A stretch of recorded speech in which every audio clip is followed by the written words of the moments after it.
I'm not going to go through all the 16 satellite bands in this episode, only the ones that are most important for severe weather forecasting and storm chasing.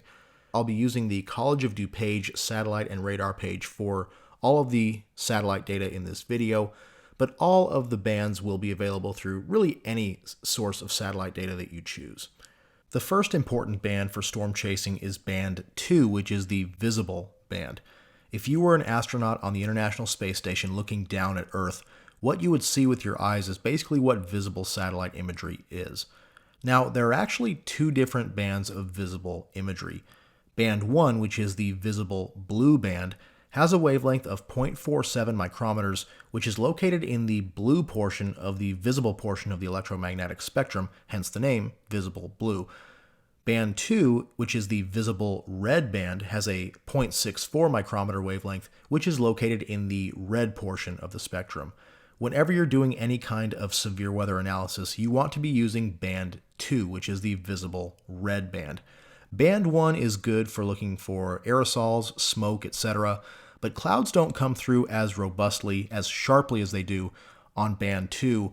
Band 1 has a slightly lower resolution than band 2. At the point directly below the satellite, band 1 has a resolution of 1 kilometer, while band 2 has a resolution of half a kilometer. You're going to get slightly sharper imagery with band 2 than you are with band 1. Band 2 has the finest resolution of any of the 16 satellite bands, so it's excellent for severe weather analysis.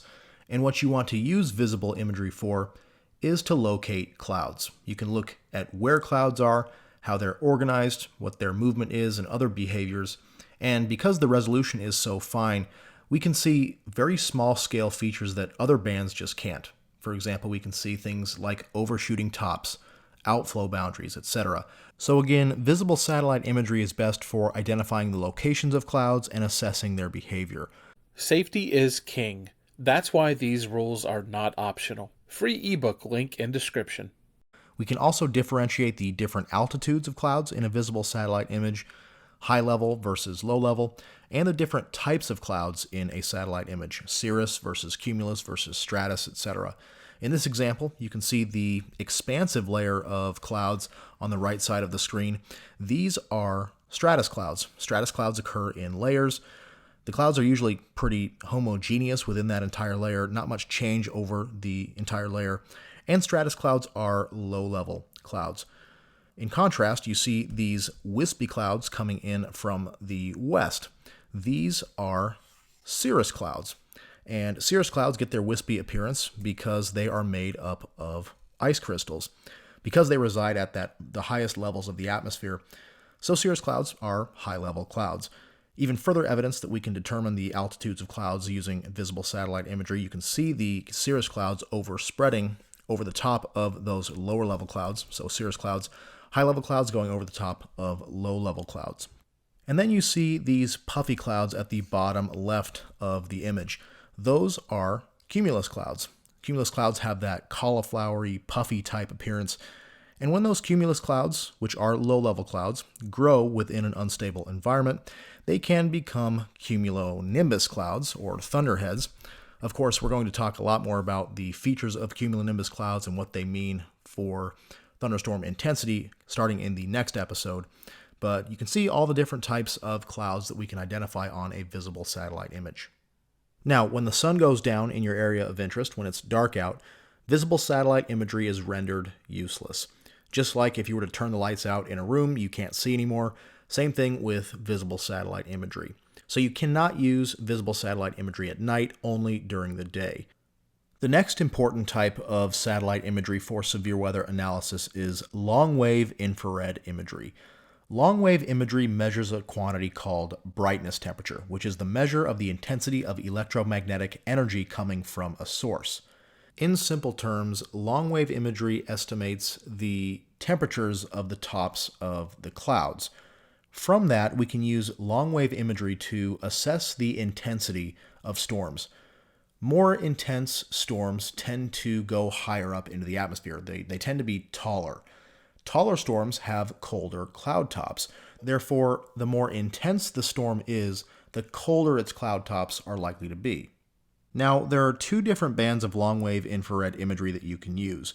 band 14, which is the standard long-wave infrared band, or band 13, which is called the clean long-wave infrared band. Band 14, which has a wavelength of 11.2 micrometers, is slightly more susceptible to absorption from water vapor than band 13, which has a wavelength of 10.3 micrometers. This means that the brightness temperatures measured by band 14 are going to be slightly too cool than what they should be, and slightly cooler than those of band 13. Hence why band 13 is called the clean band. Still, these two bands are basically interchangeable. They're showing you the exact same thing, long-wave infrared imagery and brightness temperatures, but you might see some slight differences in the images between the two bands, and the brightness temperatures shown in band 14 might be slightly cooler than what they should be overall, but it's still a perfectly viable band to use for assessing the intensity of storms. In these long-wave images, your warmer colors correspond to colder cloud top temperatures. So your oranges, reds, and blacks correspond to colder cloud top temperatures indicative of more robust storms, whereas your cooler colors, your purples, blues, and greens, those are indicative of warmer cloud top temperatures and therefore less robust storms. And unlike visible satellite imagery, long-wave imagery can be used 24/7, day or night, because it's measuring temperatures. So it's a good substitute to use at night when visible imagery is rendered useless. The final type of imagery that's important for severe weather forecasting and storm chasing is water vapor satellite imagery. This is comprised of band 8, which is upper-level water vapor, band 9, which is mid-level water vapor, and band 10, which is lower-level water vapor. Technically, these are still infrared bands, so they're sensing brightness temperature, but water vapor absorbs radiation very well at the wavelengths of each of these bands, so you are able to get a good representation of where there is high and low water vapor or moisture content in the atmosphere. You're going to see lower or colder temperature outputs where water vapor content is high in the atmosphere, and you're going to see warmer or higher temperature output when there is lower water vapor content in the atmosphere, i.e. where it's drier. Each successive water vapor band can see a little bit farther into the atmosphere. Band 8, which is the upper level water vapor band, can see down to about 200 to 300 millibars, which is about 30 to 35,000 feet or so into the atmosphere. This is where the jet stream resides. Band 9, which is the mid-level water vapor band, can see down to about 500 millibars, which is about 18,000 feet in the atmosphere, and it's where we look for troughs and ridges. Troughs are associated with low pressure, ridges associated with high pressure. Troughs are usually a key ingredient in severe weather. And band 10, which is the lower level water vapor band, can see down to about 750 millibars, which is the lower middle portion of the atmosphere. Now there is one caveat. If there's a dense layer of clouds aloft, that's going to obstruct any moisture features that are occurring at lower altitudes. So if you have a thick band of clouds at, let's say, 30,000 feet, well, those mid-level and lower-level bands are going to struggle a little bit to decipher any notable moisture features because of that thick band of clouds in the upper levels of the atmosphere. We've already been hinting at it, but one of the main uses of water vapor imagery is to assess atmospheric moisture content.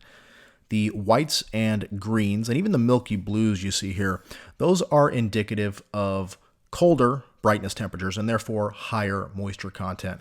While your darker blues and your yellows, those are indicative of warmer brightness temperatures and less moisture content.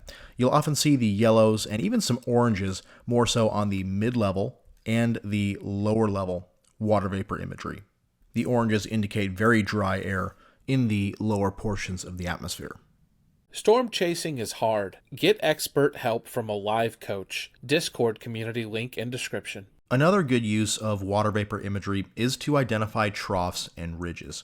Just as a quick refresher, troughs are those downward kinks in the geopotential height contours, the solid black lines on your upper air maps. Troughs are often associated with low pressure at the surface and rising motion in their exit region, the area to the right of the axis of the trough.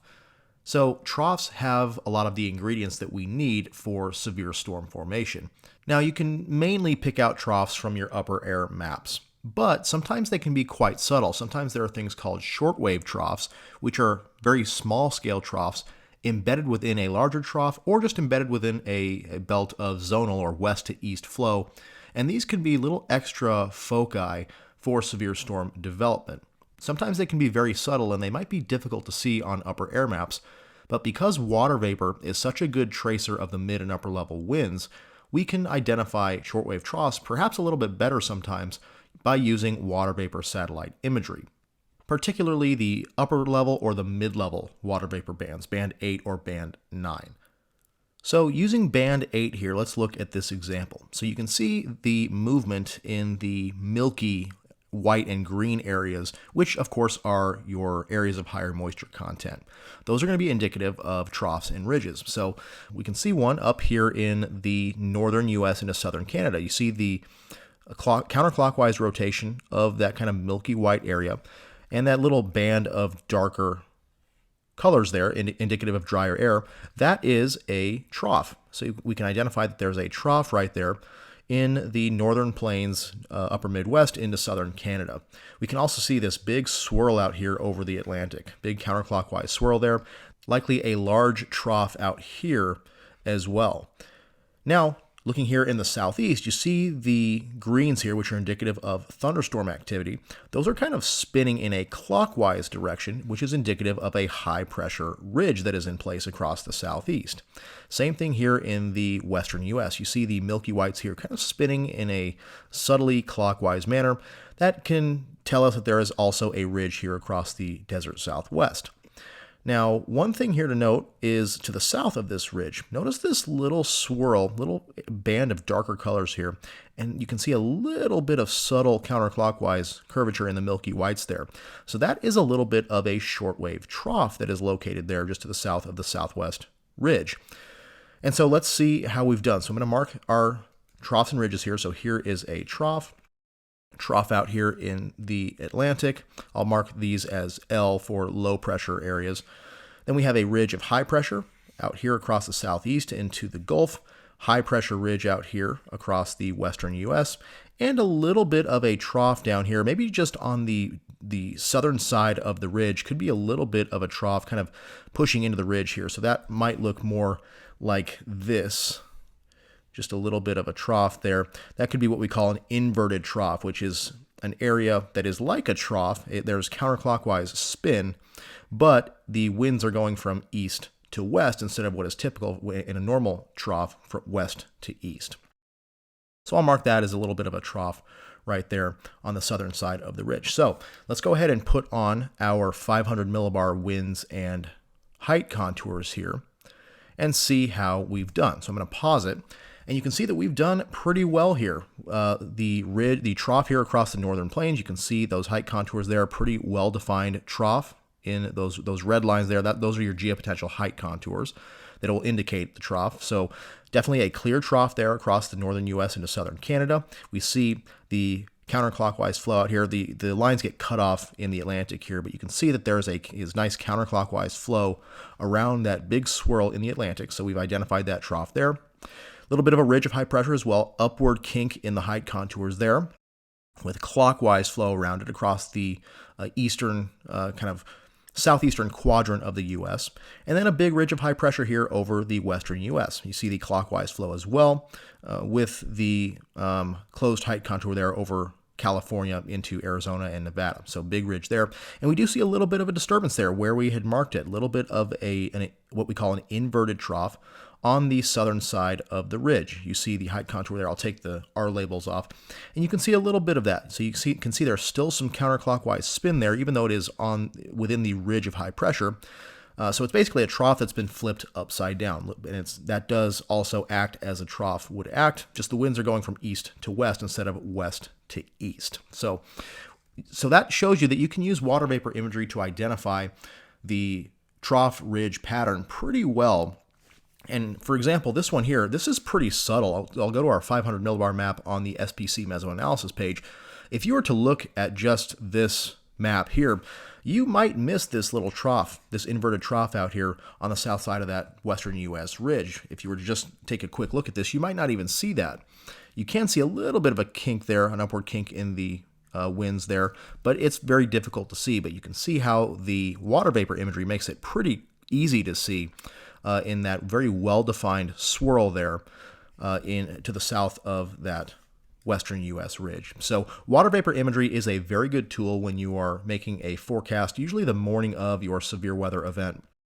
It's a good way to kind of show you where the trough ridge pattern is, and if the 500 millibar or the 700 millibar map doesn't really show a lot of short waves, but you think there might be some short waves in the flow, water vapor imagery is a good tool to use to kind of check your work and see if there are any short waves, because water vapor, again, is a very good tracer of the winds aloft and can help identify those short waves and make them much clearer than they would be than just using an upper air map. Remember to check out those links in the description below, and then watch another video.